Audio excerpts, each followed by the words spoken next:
Welcome to another episode of Snobcast. We've got a very special show for you today. We have Chef Tom with us. Hello. And we have the man who needs no introduction, Hype Man Steve. That's me. Oh, the cute rap horns. And we've got a very, very special guest today. And Steve, would you like to introduce our guest? I would. Some would call him a musical genius. Others would agree. My very own brother, Dave. Hey, what's up, everybody? Oh my God! It's kind of nothing like getting a little bit of blood on this podcast. Kind of trippy because I'm doing this whole podcast thing on my phone with my my Apple headphones, and that's usually the way that I hear your voices. As I'm walking down the street or something. It's kind of weird. That I'm interacting with the podcast this time. It's a bit trippy. Well, speaking of the Matrix. Oh yeah, no, you're going full on Matrix right now. What's happening over there? So what's up, guys? I'm going good, and it'll be interesting for you when you listen to this live. Yeah, because the sound quality is way different. I'm sure. The sound, usually we're very crisp. We got a little bit of compression going. Oh my God, you guys There's are a noise gate that's keeping us beautiful, but right guys now are all decked out. It's just gonna. Oh yeah. Now it's gonna be like Bourbon Street North. I mean, that's what it's gonna be. Steve and I would know a little bit about that. Yeah. Oh, actually, me too. I've been there one time, and it was pretty fucking crazy. Jesus, look at this. I'm the only white chick at this party. What's I know, going dude. on? Come on, you have to catch up. I've never been there. And also your ice is clanking in your glass again for a second week in a row. I'm sorry. I'm sorry, guys. I'm gonna actually drink with a finger in the glass, so I just Or if anything, maybe take your glass and put it in the freezer. So it's like your glass is the ice. It's because these stupid ice cubes are like 4 inches by 4 inches, man. They're so huge. Fucked up. Already stirring shit. no. Oh boy. Oh shit. So how are you finding this, Dave? How's the confinement situation? How's the quarantine and the confinement with plus creative process? Can't see anybody. Yeah, I mean, it's been long, to be honest. Now at this point, I haven't been working for 2 months. But I mean, I'm still doing trainings and meetings and shit like that throughout the week, but it's really not that time consuming. So but the in rest your boxers, so it's fine. Oh yeah, 100%, man. Yeah, of course. Of course. That's awesome. There's no other way to be, really. Yeah, especially in this situation. But yeah, no, it's been chill. I've been having a lot of time to play music, which I don't usually have when you're out working and then you have practice and then you have a million other things going on. So it's been pretty chill. That's fascinating because I asked Steve, your brother, to introduce you, and he didn't even say who the fuck you were besides his brother. So can I work my way there? People listening are just like, oh, this guy plays music. That's cool. Yeah. What? Steve, take it away. It's called the build-up. Jesus Christ. It's like I get it. You're going for the slow burn rock. Yeah, I get it. I've watched all those Rossellini movies, so it has to, drag on very sinisterly. I know, we're only 5 minutes in. We got to keep going. Yeah. All right. Well, you are the bassist in chief of local band Atsuko Chiba. Unlike anything I think most people will ever hear, and ever. Yeah, it was what an experience the first show was, man. It is an experience. Thank you, guys. Yeah. If I could tell everybody that story very briefly, we went. Which story? Please.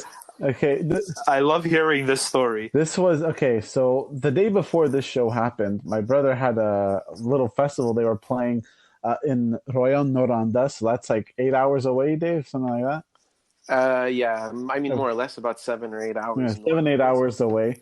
You guys played super late. I think you were on between somewhere midnight and 2. Yeah, I know. I think we went on around 1 or 2 o'clock or something like that. Yeah, but it's the type of thing though. I don't know. This festival is really special. It's called FME, Festival Émergente Musicale, whatever. It's a really cool festival because it's primarily like people obviously from the region, but it's not just Quebec bands. Like there's bands from Europe, there's bands from the States. Oh, nice. So it's very varied, you know, and you can kind of like walk around from site to site because like there's like shows in bars, there's shows in the streets and stuff. There's like stuff all over the place. Okay, so like takes over super fun. Cool. What? It like takes over like the little town and surrounding. Yeah, pretty much, or at least like the downtown portion of it. But so all yeah, 50 we played people, really late. All 50 people in that town are there. Oh man, you'd be surprised. I think like 1 year that I went, we weren't playing, but I just kind of went like that. Half Moon Run was playing, and I think there was maybe 10,000 people there. Holy shit! Yeah, so like a lot of people come from They Montreal. must have made a mint on Airbnb. You have to book like months and months in advance. Wow, that's sick. So, But yeah, anyway. so you played this festival. You went on around 1-2 in the morning. You slept at like 5 o'clock, 3 hours. No. We slept maybe from 6 in the morning to 7 in the morning, and then because we had to get to the venue in Montreal before a certain time because like you guys have seen us before, so we have like, you know, our visual setup, we have our light setup. There's like a lot of elements and shit, so we always like to get to the venue really early. Yeah, but we didn't really figure that like, fuck, this thing is 8 hours away, so we're not gonna actually have much time to sleep. But yeah, we drove back to Montreal on like 1 hour of sleep. I mean, sleep, if you want to call it that. Oh my god! But the worst part was like the place that we were sleeping at the time was like the artist lodging, and it's like this kind of campground thing that's maybe about a half hour away from the main site of the festival. Okay. But it's like some kind of weird, creepy hospital kind of like all the beds like in this compound were all like old hospital beds. So like we were sleeping in hospital beds, but the thing is, there was also no heating in this place, so we were in our winter jackets. So it's like being in a morgue. I mean, pretty much. Yeah, I guess you could say that. Holy shit, that's crazy. Yeah, we were sleeping in our boots, in our fucking jackets, everything. It was pretty intense. We didn't really sleep, but clearly, yeah. Well, all that to say, you guys swung on down, set up, and then played not too long after that, and like. It was mind-blowing. It was in a downtown basement bar. It was, first of all, I've seen another band play at that venue. It's a great, like, a very intimate venue. That's awesome. Yeah. But you Let's guys go Griff. Yes, let's go Griff. And you guys like completely like. Oh my God. I remember that night vividly. Yeah, absolutely. Well, absolutely. that's good because I don't remember. I was in awe. I remember I was standing right in the front, and everybody. I had heard some of the songs, but I never saw it live. And live, I feel, is like a completely different vibe 100%. than just listening. You know what I mean? Like live is nuts. But I could literally feel as you were whipping your head, your sweat would hit me, and I'd be like, it's extra sensory right now. What's happening? Yeah, of course. It's a full body performance here that we delivered. It was fucking nuts. Yeah, and I mean, having no energy to do that, like all you guys, and I mean, I say this like anyone could quote me. I saw you like burning your souls for energy to just you guys were completely consumed by what you were doing. It was. Well, I mean, like we're the type of band that like we we don't necessarily like face the audience or anything. We kind of like face each other. Because you guys like every performance. Other, right? Yeah, pretty much. I mean, like not only for cues and for like actual like performance cues or anything like that, but also sometimes just for a vibe. Sometimes I turn around and our drummer Anthony is like, he's really feeling a part, and then it makes me really feel the part, and then. Like things like that's when things start happening, so whether you sleep or not or whatever, whether you're tired or not, when you're in that mode of the performance, you're like, it almost doesn't even really matter, you're going to feel it once you're done. That's for sure. But, yeah. It must have been a different vibe the second you had to put all the equipment away. Oh, I mean, the second I got home, I died for like a couple hours until I resuscitated myself the next day. Oh, that was a crazy night. Yeah, it was a lot of fun. So Dave, just to get a bit of a background on you, like I've known you and your brother for a good portion of your lives, Yeah, it's a long time, man. And since I know you, you've always played music. You've been in different bands throughout your career, your life, and I mean, I feel like this is the band that like really sticks with you now. Yeah. And do you think the bands you had earlier on in your life like prepared you for this band, Atsuko Chiba?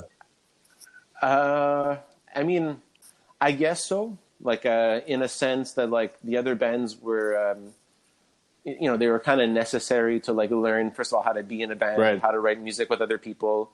But like, I also met like pretty much all the members in the band. I've known them since those times, like back in high school and stuff like that. Mm-hmm. So like, and I've actually played with, ever since with like my buddy Eric and my buddy Kev. Like we've been playing in bands together since high school. So I think like, we've learned how to play music together for a really long time. Yeah. I mean, you knew Karim and Anthony, like as like fellow bands of, that were playing at the same times as you. Do them very well. Yeah. Cause they used to play in bands together as well. So like, because of music and, also just, the high school friend circle thing, like everybody kind of knew each other, but yeah, I guess like this project kind of like, or actually our previous projects like led up to this in a sense that like at the time when Atsuko started, we really wanted a project that was like no limits, like no preconceived notion of like, okay, we have to write a song with like a verse, chorus, bridge, outro kind of thing. Right. Like anything is possible. Anybody can pick up any instrument and then go type of thing. That's cool. Hey, Steve's back. We lost your brother. Now he's back. Okay. Oh, really? Nobody would have known. No, I discreetly invited him back. But yeah. but that's really cool because I'm also curious to, and you guys can go ahead and ask every other questions. I have a few questions I noted down here. Go, no, do your thing. You do the interview. But so I've seen you guys perform live, and it's like literally it's an experience. That's how the only way I could describe it. It's uplifting as an experience, a musical experience. How do you, if people ask you like, oh, what genre of music do you play? Like, what do you do? Like, what do you answer? I mean, like we usually just say we're like a progressive rock, experimental kind of band, I guess. Like that's like the easiest way to put it. I think now maybe like there's a bit more of like our songs are a bit maybe just better written than they were when we first started. So I think now it's a bit easier to describe what we sound like. Whereas before there was like a lot of not that there's less experimentation now, because if anything, there's way more. Like as you continue a project for a long time, obviously, like you start to figure out how to make things a bit more efficient and whatever. But yeah, I guess like I would say progressive rock, but it's a bit difficult to say because like there's a lot of things going on. And did you guys, the you and your band members, like, did you all come from kind of different musical backgrounds? Like, then you guys like all like forged this all into one like project, or? I mean, like yes and no. Like we all definitely have our own like musical tastes or whatever that are different from one another. But I think like the main thing that brought us together was like, we like a lot of the same stuff as well. Right. Like Mars Volta, Frank Zappa, Pink Floyd, Rage Against the Machine, Nirvana. Like there's a lot of stuff that like a lot of like really key important bands and like a young person's like musical upbringing, let's say, like we were all kind of down with a lot of the same stuff. And you're a big Chili Peppers fan as well. Oh yeah. I mean, they were one of the important ones, I think, for all of us, for sure. Like Chili Peppers, Mars Volta, Pink Floyd, stuff like that were like a lot of the ones that like no matter what we all agree on. That's awesome. Yeah. And that's you guys have by the way, sorry Steve, but you guys have like a crazy rig setup. Yeah.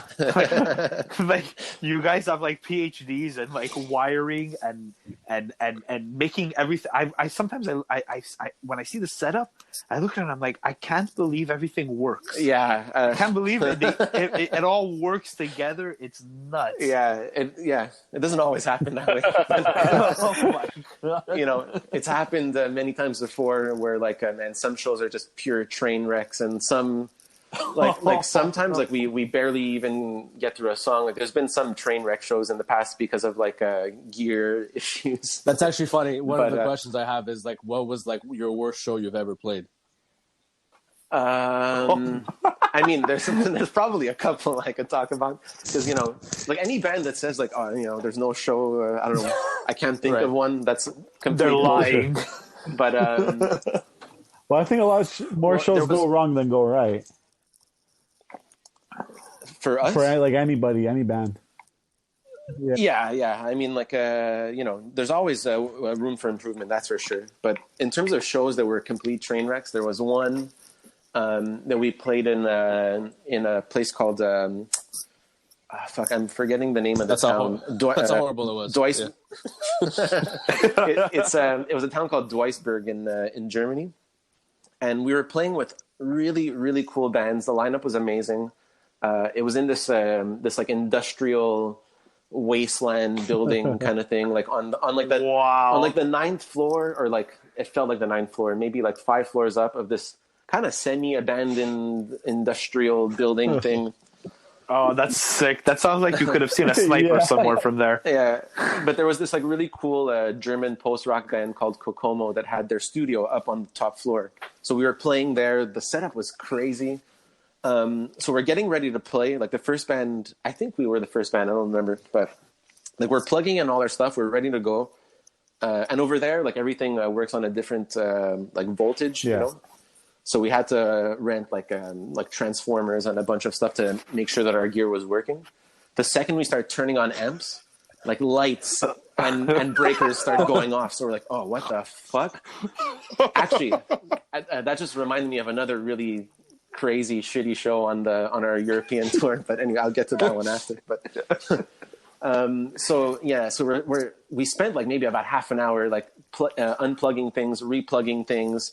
We're breaking like breakers left and right. We have no idea what's happening. Finally, like, you know, we were just about ready to give up because we didn't want the show to get delayed too much. But the other two bands were so determined to get us to play that they helped us like set up in another room. They were trying like as much as they could to make it happen. But finally, in the end, we didn't even play one note. We couldn't play anything. And the worst part was, after the show, these two guys came up to us and they were like, oh, hey, you know, we've been fans for like a few years. We came here for you guys. And we're like, what the fuck? Like these people, first of all, how did you even know who we were? You know, a few years. Yeah. You know what I mean? Like how wild is that to hear that? It sucked because I was like, man, first of all, thank you. Because we're just like a small regular band. We're nothing, and especially we had never been to Europe before, you know, so it was just weird to be like, sorry that we couldn't play. We came here for nothing. I'm sorry. Yeah. Imagine no refunds. But there was another show. There was another show on that tour. The first show of the tour. It was in Paris, and about maybe 10 minutes into the set, like 3 songs in or something, we start smelling smoke. and this is day one with gear that we just spent like a couple $1,000s renting for a month. You know? And we're like, oh my God, what's happening? We turned off all the amps. Finally, there was like some kind of leak in like the soundman booth, and water was like leaking onto the console, and like a little mini smoke fire thing had started. So we couldn't really play that show either, but oh wow. You think you'd fly all the way to Europe and it would go fucking smooth. I mean, there was a couple banger shows on that tour too, for sure, but those were like 2 of the funny ones. That's for sure. That's amazing. Oh my God. Like before I steal the spotlight and everything, like I'll ask you one last question, and then everyone else can like ask whatever the fuck they want about you. Where is the name from? The name. Wow, What I the never fuck? thought of that. The name was kind of. You know what's funny about the name? Actually, so many people. Not so many people. That's not true. But once in a while, there's like a person who comes along who really, really, really butchers it. Like in terms of the pronunciation, it doesn't make any sense. I mean, like to me, when I see it, it's said the way it's spelled. Yeah, it's not really hard. Hey, are you from Atsuko Chiba? Man, I swear to God, some people come very close to that. I'm not even joking. I'm not even kidding. So like one guy, we like one of our songs a few years ago played on Shom, and like the guy was like, show shisha. I don't know, something like that. And it's like, dude, man, you're not even trying right now. But anyway.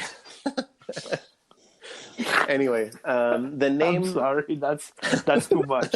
That's too much. You're on radio. You think you know how to pronounce things. You know what I mean? I don't know. People are intimidated. I guess that it's not like it's like a Japanese name, you know. So like I guess like people get intimidated by the word, by the letters and the way they're arranged. I don't know, but the first show we ever played was this kind of like Concordia music department party, and we hadn't really become a band yet or anything like that, but a few of us kind of came together and we're like, hey, let's just book this show and let's do something really weird, like like really sound based, like, you know, not really think about songs too much, just kind of like an experiment more than anything. And the show was like a week or two from the point where we decided to do it, and we didn't have any material yet, so we're like, okay, let's just kind of jam a little bit and, you know, get like a loose structure and let's go. But at the same time, we needed a name for the project, I guess, for the flyer or whatever it was. And our bandmate Kevin, I think, had like just seen the anime movie Paprika not long before. Shit. And one of the characters in Paprika is called Dr. Atsuko Chiba, and it's he's a doctor of dreams. I've never actually seen the anime. I've never seen the movie, but he's like a doctor of dreams, and he can manipulate your dreams and stuff like that. So it kind of just felt trippy and weird and cool. Yeah, so and it sounded weird, so we just went through it. It fucking works now that you say it. Like, I'm thinking of it, and I'm like, it just works. I love it for sure. I love it. It's I find it's very representative of the stuff that we're trying to do. Tom, aren't you glad I asked that question? Next time you smoke a joint and go to an Atsuko Chiba show, you'd be like, "Fuck, this is it." Oh, it's gonna mean so much more. Honestly, it's the best way to watch a show. That's how it was when I saw you guys at Let's Go Griff, and it felt like I went chest first into a wormhole.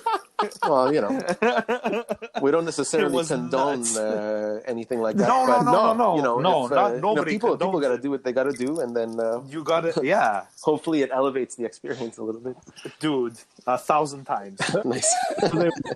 That moment was that when you guys formed Atsuko Chiba? What led you guys to be together in the first place? That someone's like, hey, you guys want to do music for us? Like, how did you guys, having already known each other, get together to do this, start up this project in the first place? Well, I mean, that was really the moment. It was really that one show. It was just like, hey, let's just do it because we've never done anything like this before. Someone approached, like, you know, like someone, and he's like, hey guys, this guy wants us to play music, or they each knew you and they said, oh, you mean about that show specifically? Well, in general, like, how did you guys form to be able to do this show? Well, because a few of our band members were in a music program at Concordia. Okay. So it was like a part of their thing. Like they heard about it, they knew about it, and they just wanted to kind of do something for the program. Okay, so and we had been like talking for like a little while about just jamming at some point. Yeah. You know. Okay, and so then you guys kind of just played that show, and you guys like, shit, we know what we're kind of doing together, and you guys just kind of stuck together. Well, it wasn't that much of a conscious thing. We just kept doing it because it was fun to just jam and to fuck around a bit. Yeah. And then it just became more serious as time went on, you know, with like when like our rigs started getting like a bit more streamlined, once we started really like diving into the technology of it and how that interacted with the way we were jamming, it was just like it it was more, I don't know, it was just fun, so we continued it essentially. Well, that's a great point too, because I mean, technology plays like a lot into what you guys do, not just sound wise. Like you mentioned before, you guys have a lot of visuals that go around with your shows. How could you tell us that as musicians, how do you use like technology in all its forms to really push forward what you want to make? Oh, that was a good question. Well, I mean, it comes from... it is a good question. That is so surprising. I'm sorry to interrupt you. You asked that. What was it last week on the show? We had a mill, and you asked such a fucking like. So like, what do you think it is to like create content like this so quickly or something? You know, like, and I'm just like, what the fuck are you saying? You've known him for like 2 years now. Okay, go. Actually, that was really funny when I was listening to the Emil podcast, because he was talking about getting into natural wines and stuff like that, and I'm really starting to get into natural wines. And he mentioned un litro, which is one that I really like. And then he also mentioned that he works at Apple, and I also work at Apple. And then he mentioned it was just like you guys have so much in common. He also has. I know. He also has a band. No, really? No, he doesn't. Oh man, at that point I'm like, fuck, I think I have to become his friend. Okay, so sorry, Steve. Go back to your very, very nice professional question. So, very, very nice. What was the question again? so you guys, how do you push technology music forward? Yeah. Well, I mean, we're all like really into that kind of shit, you know. Like we really like diving into pedals and diving into sounds and diving into synths and stuff like that. You know, like our drummer is really into VJing and doing the visuals. Like that's his he takes care of all our visuals.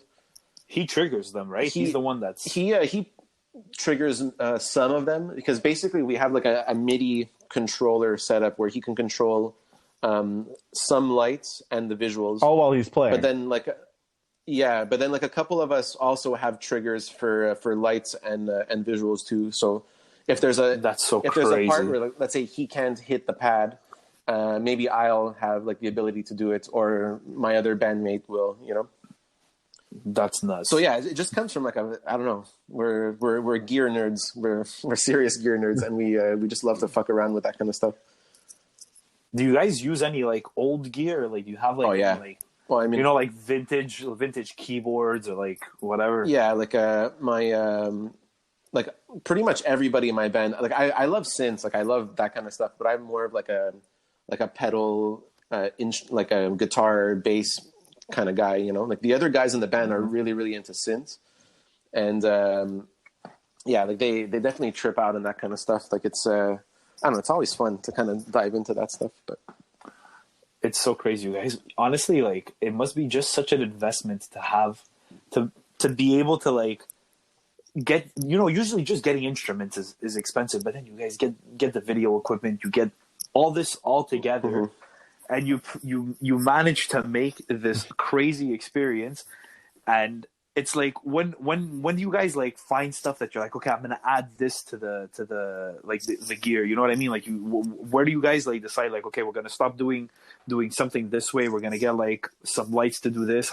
Who comes up with all of that in the band? Like how does that work? I mean, it just kind of like naturally happens, you know. Like you know, you hear something on a forum about like a new program or a new synth, a new compressor, I don't know, whatever it is. And then, because especially now, like we have our own studio space, which I think most of you have already come to before. Yes. Because the guys at Housefly Hum also have a space in the same location as us. Jesus Isn't Christ, that the band with Dominic Carbone? That is. It is. Indeed. I was hoping we could maybe do one episode without mentioning it's like it's like the devil. I mean, it would be hard to do one with us without mentioning Dom Carbone. He's like 2 feet away from us. Yeah. I mean, I haven't seen him in about maybe 2 months, but yeah. Oh, how is that affecting you guys? What do you mean? How's like, you know, like not getting together?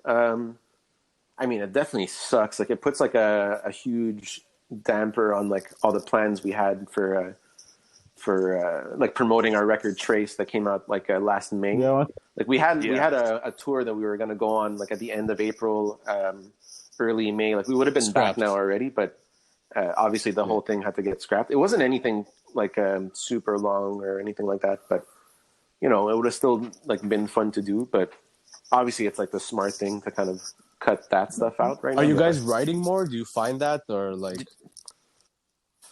Well, I mean, like we're all kind of like writing individually and stuff like that, and we're sharing ideas, and it's just like a little hard to like really truly collaborate in the same way than when you're like in the room all together. But I think eventually, like, and I think pretty soon, maybe like in a couple of weeks from now, we're going to be able to like legally be in groups of 4 more people. than like 2-3 people. Yeah, and then we'll be able to like at least go to the room again, like. And start. Oh my God! Start doing that. Do a concert on the roof or something. You know what I mean? God, man! I'm gonna make all kinds of noise when I get back into that. I'm just gonna turn on all my pedals, turn them all up to the max, and throw my bass across the room. You know what? That's a good segue. I was gonna ask you, why did you choose bass? Yeah. Why? Imagine we just needed a bit. No, because like I said earlier, like I've known you for a while, and that's also the only instrument I've ever seen you play. I'm assuming you also play guitar, but yeah. I mean, like I fuck around on guitar and like drums and stuff like that sometimes, but I'm not like a guitarist or a drummer by any means. But bass was like I don't know. I remember I think I was in Sec 1. Yeah, you're in like Sec 1 or something like that, and. I saw the video for Californication, and like Sec 1 was probably like the year 2000 or something like that. So I saw the Californication video on TV, and I'm like, and I was always into music at that point already, but I never really became like obsessed with playing music. But then when I saw that video and I saw Flea's bass line, because the bass line is pretty prominent in that song, and it kind of leads like the whole track. And and he's playing this crazy bass line. He's jumping around like a maniac, and I'm like, fuck, that looks fun. That looks cool. And then ever since I've been like, okay, I have to do that thing. Awesome. Now, that's a great actual like role model. Flea, yeah, he's crazy. He's nuts. Now, he's very, very, very great bass player for sure. Dave, you mentioned earlier your album Trace, which came out last year, 2019. Can you tell us how you guys came up with it, how you guys wrote it, and how it came to be? That's Steve's signature question. What was your creative process? Wait until we get to the whole. Wait until actually, Johnny I will asks ask you his later. signature Yeah. question. Oh yes, perfect. How did Trace come to be? Well, our two releases before that were shorter records. They were EPs, Figure and Ground and The Memory Empire, and we had one full length before that, and actually like a very short EP before that as well. But like after the touring cycle, I guess you can call it, for Memory Empire, we definitely wanted to do something longer. That was like, I mean, we didn't make like any hardcore decisions early on, but we knew that we wanted it to be a little longer than a standard EP. Yeah. And we wanted the songs to be like a little bit more concise as well. Like a bit more like,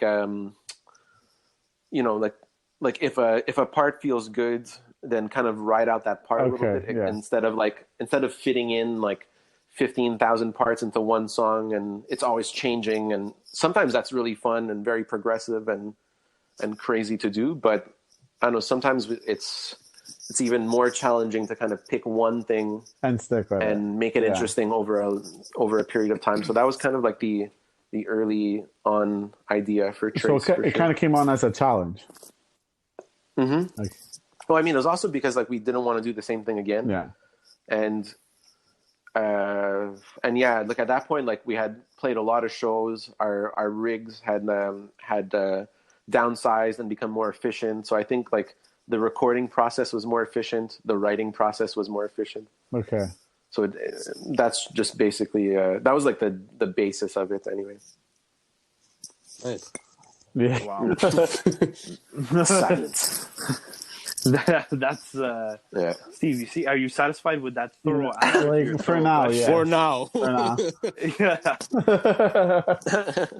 Which, by the way, I just want to point out, Memory Empire. That's the one that you had Wasabi Hands on, Yeah, right? yeah, exactly. That's such a mind-blowing song. Yeah, that one's really fun. I don't know. We haven't played it in a while. It kind of sucks a bit. I like playing that song. That's Oh my god! I swear to God, you listening to that song loud on really good speakers, and you literally just get into a like. It feels like you're just floating in a trance. Yeah. Like Karim was always able to rap. Like he's always been really, really good at that kind of stuff. But when he came in with that specific part, like we all just kind of like, okay, all right, this is going to be a cool track to work on right now. Yeah, absolutely. It's like it's a song that we always have in our set ever since. Like it usually ends the set, but not all the time. But it's something that we is going to be hard to take out of our general set for sure. Dude, I listen to it sometimes on the way to work, and like I'm stuck in traffic and it's just blasting in my car, and people will just look, and I see the looks on their face, and I'm like, you just don't get it. You're like, you don't understand, and you know what? That's okay. Honestly, I'm totally like that too sometimes, man. When I'm in the car, like alone, just blasting a song, oh man, and I'm feeling it, like I must look like a maniac, like in my car, like just really like I don't know. It's funny. Especially when Steve comes down my street playing some like Albanian Afro punk, like hell yeah, Sorry, no, I wanted to if you were gonna do the thing, but you obviously were, so I shouldn't have said it. Breaking the flow. Okay, regarding your set list, do you guys always play the same set like when you do nightly shows, or do you guys switch it up? I mean, I guess it depends. Like, there was like some tours where we worked in having like some alternate endings or stuff like that. Because like when you go on tour, let's say in the States, generally like there's usually quite a bit of bands on the bill, and in general, like people like don't really like care too much for really long sets. So we have like some like workable sets of like, we can transform the set from half an hour to 45 minutes to an hour if we want, by like adding a couple things here and there. But generally it's pretty much like we know exactly what the set is all the time, and it doesn't really change from show to show too much. But from tour to tour, it's going to change just because like we're bored there's that, of and also I mean at the same time you guys will have released new music and things, and you just you adapt to what you got to do. I was just curious to know, like, there are those bands that like, I'm going to go and play a different set every night. That's why I'm always curious to know with musicians how they do the set list setup. Well, I mean, like the way we do our set is like there's like we don't really like play a song and it's kind of continuous. Started the next one, and you guys kind of just like play everything in like its own. Well, like. Forming into all the transitions are written out to a certain extent, not always like to the T, but like we know more or less how to go from that song to that song, whether it be like a weird little sound or an actual part that we're all playing. So like it's thought out in that sense. So we can't like on the fly like make a crazy change of throwing in a new song, because there's also visuals. Like our drummer prepares like a certain amount of stuff for that tour or for that whatever it is that we do. I'll ask a difficult question, I guess. I don't know why I have to announce it. I don't give a shit. Are there? What do you think the meaning of life is? Oh boy, no, I don't want to go there. there... That's for sure. Not 2 months deep into quarantine. I don't want to talk about the meaning of life right now. With your bandmates, like when you're together, are there ever issues that come up that are difficult to handle? That like you guys will not agree on something, or like, and if there are situations like that, like how do you guys deal with it?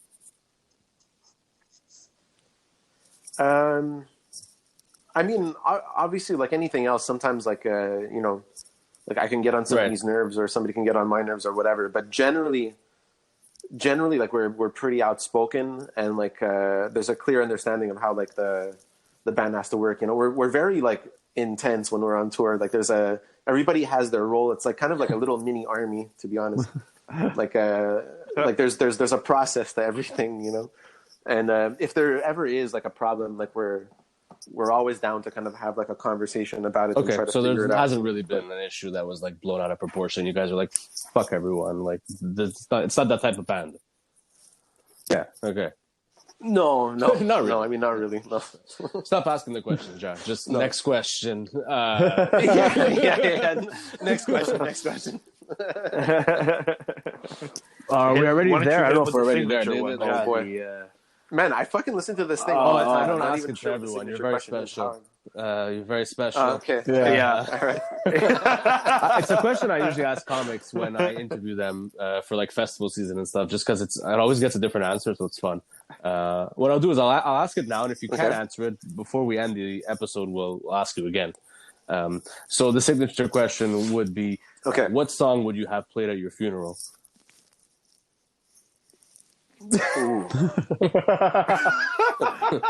It's such a great. Oh no! question. You know what? I know exactly what song it would be. I think it would be. Fuck! If you ask me like tomorrow, I'm probably gonna say something different. But this is the That's first usually song the that answer you have to popped go into with. my head. So I'm gonna say "Black Oh, Hole Sun" shit. by Soundgarden. Yeah. That's deep. Oh, what a great Because like, yeah, I know it's a little bit deep because obviously Chris Cornell killed himself not long ago, but he was definitely one of my favorite musicians, songwriters. Like that song, man, if you listen to the lyrics and the music, it's so incredibly powerful. And like no matter what mood I'm in, happy, sad, whatever, that song is always gonna do the job, So I think I would have to go with that song. I mean, that Great was choice. the first one that popped into my head, so Yeah. yeah. Yeah, I feel like it's a great way to go out. Yeah. I mean, it's like slow, it's heavy, it's epic, it's catchy, it's perfect. Because it's like the total opposite. Like, who's gonna say, "Oh man, I want to hear higher." No, I mean, I'm sure there's some asshole who's gonna say that, but Can you please get Just Scott cover me in Stapp? leather. yeah, exactly. Please, for the love of Will you take Exactly. me higher? he would do it for like $5. Oh my god, man! Oh Scott Stapp- no, we're not. Oh, is he? He's a bit better now, Okay. but he had a little bit of a weird. I think so. He had a bit of a weird period for a little while. Is he gonna have like a Keanu Reeves style renaissance? Or? I mean, Keanu Reeves has always been amazing. See, this is where this podcast goes. It goes from like, hey, like we're gonna talk about Soundgarden. Hey, let's talk about Scott Stapp's fuck ups in his life. This is the definition of the podcast. Oh man! Of course. Oh god, is Yeah. that the episode name? Scott Stapp's fuck ups. Or actually, I mean, I guess it has what to be even would at be this better point. is where in the world is Scott Stapp? That's amazing. Dave, what are That's some? perfect. That's perfect. We're everything podcast here. Like, what are some of your favorite films? I really like horror movies Cool. a lot. Yeah, I'm a big horror movie fan. My girlfriend and I actually discovered not too long ago this app, kind of like a Netflix style yes, for horror I've heard movies about called it. Shudder. Yeah. Oh yeah, And we've been on that thing quite a bit, like for the last couple of months. Like it's really sweet. I mean, just like anything else, there's like going to be a bunch of really shitty movies on there, but so far, I have to say, there's been a lot of good ones. Do you watch them before bed? I mean, usually we watch them very late at night. Yeah, Oh my god. I light up some candles, turn off the lights. Get in the mood a little bit. Watch the furniture floor around the house. Yeah, exactly. Oh, that's crazy. I'm always really wow. bad at like saying what's my favorite or anything like that because I'm honestly really bad with titles, even if it's like my favorite movie or whatever, like something I just saw maybe 2 weeks ago that I really liked, I'll forget the name. Like I'm really bad with that shit. Do you have like a decade of favorite horror? Because I remember like when I was a kid, like I used to watch there were like those 80s horror movies, but then like the 90s, like for some reason horror movies were like really big in the 90s. Oh yeah. I know. But and then it kind of like turned into the jump scare thing in like the 2000s. It was like very like or Final Destination type stuff. I actually just started the cool. Halloween series again the other day because like generally like I'm not super drawn to to certain like old movies. I mean, there's some that are like classics, and that like I'll love no matter what. But like, I find in general sometimes it's hard for me to relate to like something that's very obviously like dated to another time. You know what I'm trying to say? Like, I'm not sure how to explain it properly, but but I mean, like, I did like just go back like to the Halloween thing, like I said. So like I'm starting to go back and be interested in a bit of the classics of that genre, or even just in general. I feel like being at home like all the time has made me like very nostalgic. So I've been wanting to like dive into like to some like 90s classics and stuff like that recently, you know. But I feel like you'd be able to score a hell of a horror movie. Doing a soundtrack kind of thing. Yeah, I fucking love that. I feel like you would kill that. Or honestly, any soundtrack. You would do a great like horror film, or like a fucking even a sci-fi film. Yeah. Yeah. Oh yeah, of course. I feel like you would do a great like Jordan Peele kind of score. You know, like even just the sound design of like a movie. You know what I mean? Oh yeah. No, go ahead. Well, I mean, like, sorry, I wasn't really gonna say anything. I kind of lost my train of thought. He was gonna go with real me. If there are any producers listening out there looking for a job, exactly. Would you like you're saying horror film? Like, what's your favorite like genre of horror? Like, because now there's so many fucking genre of horror. There's like slasher films, there's like art house horror films, there's like a bunch of things. Yeah, is there zombie apocalypse movies? Like, there's like a bunch of things, you know.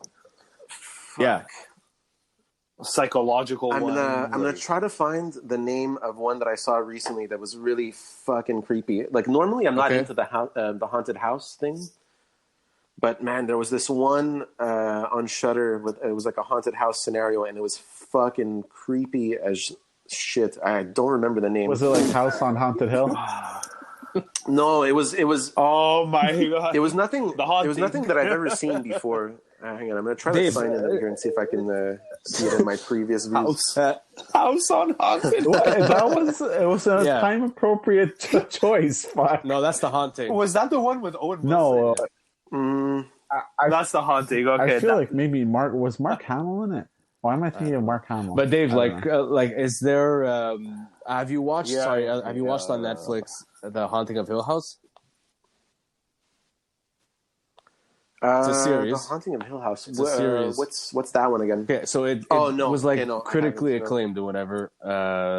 Like for the way it was shot. Really? It's Mike Flanagan, who directed Doctor Sleep, the Shining sequel, and he also did another Stephen King adaptation. Oh, nice. Molly's.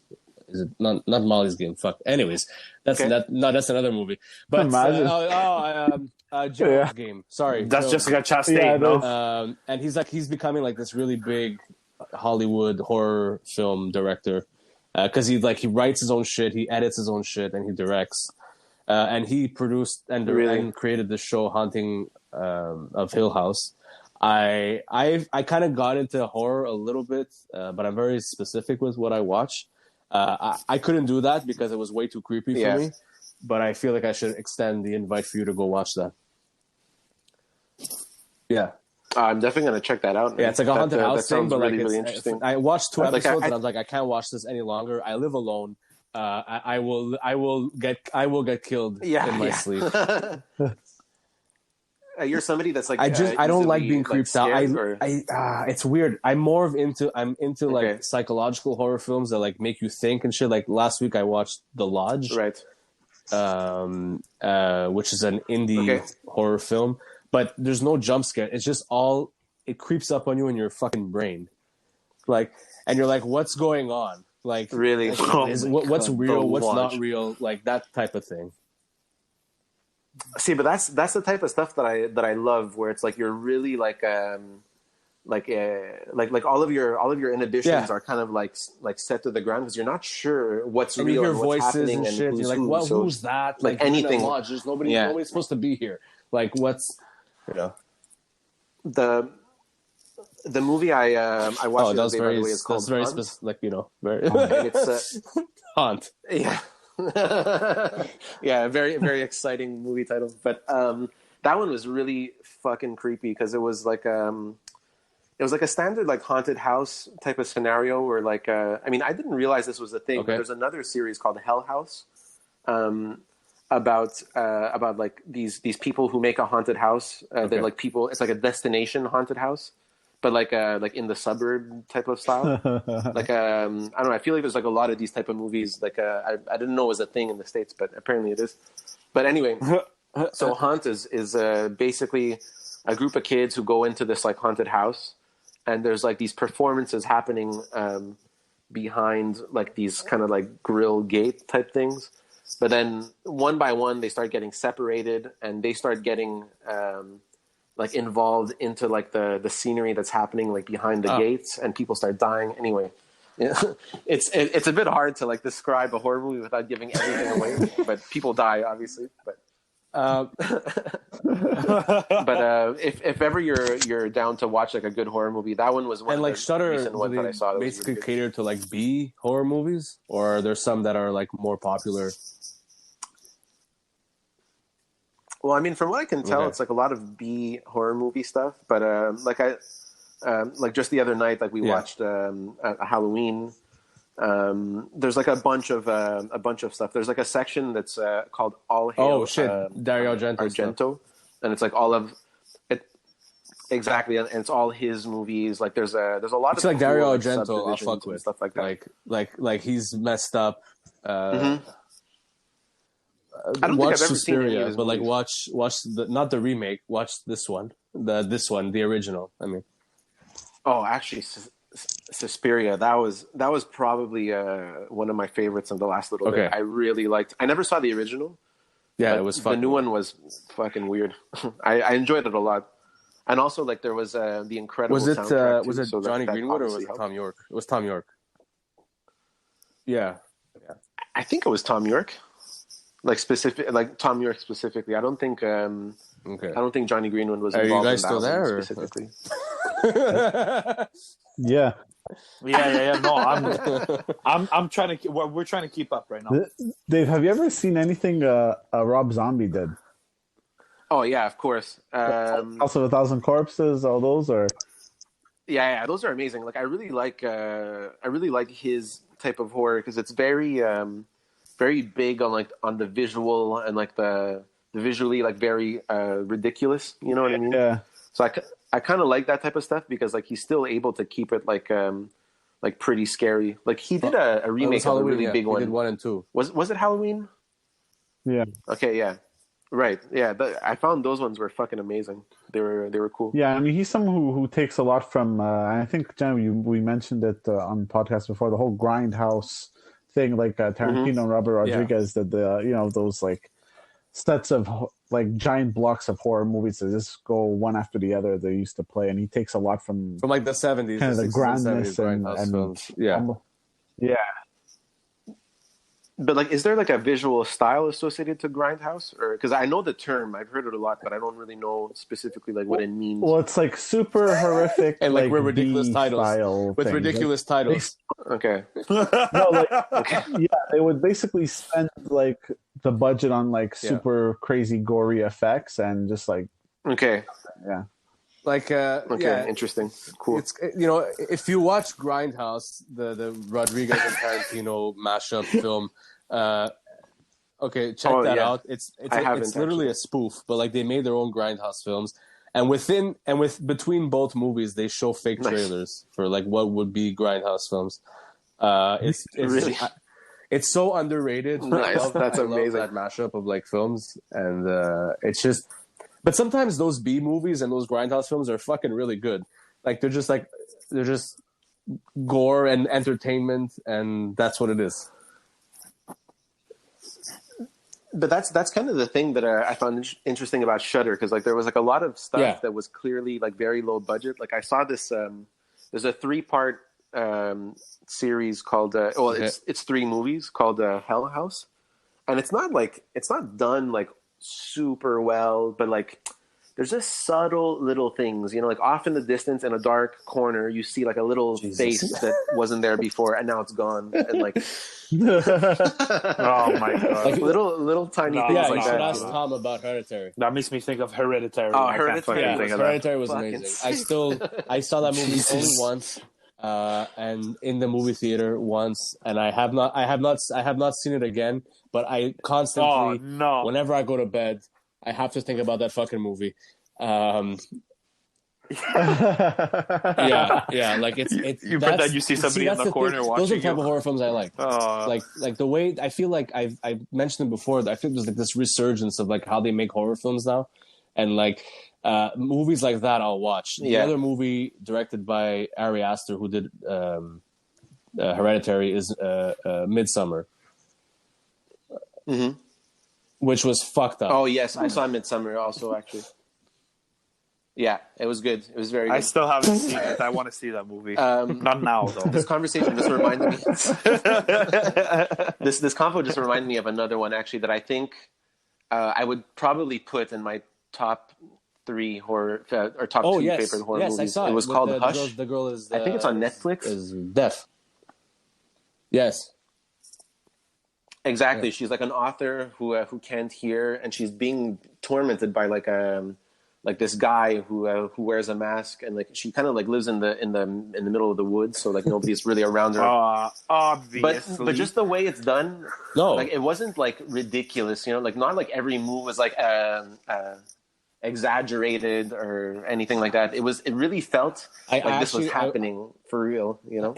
Oh my god! But I forgot the name of that film. It's very good, and the thing is, like, no one's ever done that. It is very good. Oh yeah, this person's deaf. We're gonna have someone like chase them in the house, and they can't hear where this person is. Yeah, that was the thing that was blowing my mind more than anything, is because he was really, and he wasn't trying so hard to get into the house either. Like he was really like fucking with her and like trying to break down like her mental, her sanity, yeah. I don't know, her sanity, I guess, yeah. But that was definitely probably my favorite of the last while for sure. Oh, but the thing is, it's not that scary. I don't even want to think of it. I don't imagine. I don't only watch horror movies, by the way, but put yourself in there. No, but put yourself in that place. If you don't know, you don't know, and someone's trying to kill you in your house. Oh, Tommy, honestly, I would watch these movies. You can't go back to being normal after that. I think you're definitely trying to break in, murder you. No. God. Yeah, it's wild. It's wild. That's you know, I understand you watch other movies. I'm pretty sure you've seen a rom-com or two, which is good. You know, like good. It's a nice. What would you say is your other favorite films that you can think of that's not horror genre?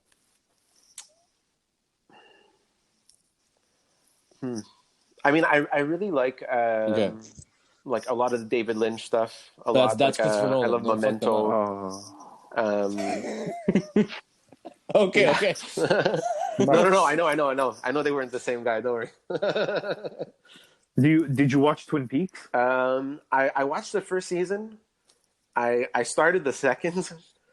I got extremely confused. I put it on pause for a little bit. I restarted again, and then I put it on pause again. I tried to watch it, man. God bless everybody that made it through, man. You guys are the real deal. No, I mean, like you have to be ripped on something to really properly understand what's going on. You know, it's like that new. Did you guys watch that new Duncan Trussell show on Netflix called? No. Do you guys know who Duncan Trussell is? No. Who's that? Oh, you guys should totally follow him. He does like podcasts. He's a comedian, but he's also like really involved in the world of psychedelics. I know him. Yes, he's really funny. He's also on Drunk History a lot. Yes. Yeah. Fuck. What's the name of his show? Hang on, I'm gonna pull it up now. I've even watched Midnight Gospel. Oh, okay, no, that's a mess. Midnight Gospel, and basically, this show is one of the craziest things. It's a cartoon. It's one of the craziest things I've ever seen. Like, I had no idea what was happening because the audio is basically Duncan Trussell's voice and another person, and it's almost as if you're listening to a podcast, but like their voices are represented by two characters in this extremely psychedelic world. Like it's Tom, I think you told me about that. Super weird. Yeah, that sounds like something he would do. Midnight Gospel. Wait, what's it called again? It's called you told me Midnight about Gospel. Yeah. Yes. I watched that first episode. It's God, fucking weird. dude. What? Yeah. Just the way it opens up, and I'm like, oh no, I don't know, man. But didn't you feel that like it was like you were listening to a podcast, but with really trippy visuals? Like the way that they were talking to each other, like what they were saying had nothing to do with what you were seeing at all. Honestly, it was as if this is gonna sound fucked up, but it's the closest way I can express how I felt. It was like listening to like an Asian Tame Impala. Yeah, okay, I can understand. You know what I mean? Like it was like Chinese to me, but I got it. Mm-hmm. Dave, it was crazy. Dave, the movie you were thinking before, though, not Momentum. I think you were thinking of Mulholland Drive. Mulholland Drive, yes. Oh yeah, Yeah. Sorry, that's what I meant. Yeah. Sorry, I didn't mean to get I know. It's one of the greatest filmmakers we have right now. Yeah, I know. He's gonna save the movie industry. I'm telling you. He's gonna save the movie industry. He's gonna do it. Yeah, He's gonna do it. He might kill the world, but he'll save the industry. That's it. But speaking of Twin Peaks, though, Dave, you showed me some of it. I was offended by how fucking like nothing made sense. I was like, there was like the dwarves, and they were like talking backwards for no reason. Like, what? Oh, don't you love the way when they talk? Oh my god! It's so crazy. Why? Oh my god! God damn it! It's so. But oh my god! Sorry, it's a guys. callback. This is the end of the episode. Jesus Christ! So, Oh, do you guys look at that. That's it. you Perfect see that? timing. I mean, It actually is. Dave, 'Cause I'm this out has of been drink. such a fun conversation. Thanks for being on the show. We would love to. We would love to have you in the band at some point. Of course. When things go back to normal and they accept 10 people or more in the same room. Well, maybe the next time And you guys can do a you fucking live guys can come song, to our dude. studio and hang out there. Right on the thing. That would be That amazing. would be crazy. Yeah, sure. Why not? Wouldn't that be something? I'm gonna get melted. You guys have any closing remarks, Hey, gentlemen? yeah. Chef Tom, Check out Atsuko Chiba, man. Check them out on Spotify. YouTube, Any Instagram, streaming service you want, everywhere. we're on all of them. Yeah. They're That's everywhere. amazing. People. Steve, thanks for having your brother Everywhere. Well, Yeah, thanks for having me, guys. Hey, you know, I So do what I glad you can, contributed to this week's episode for once. Yeah. No, but seriously, thank you guys so much. And we'll see you all next week on Snobcast.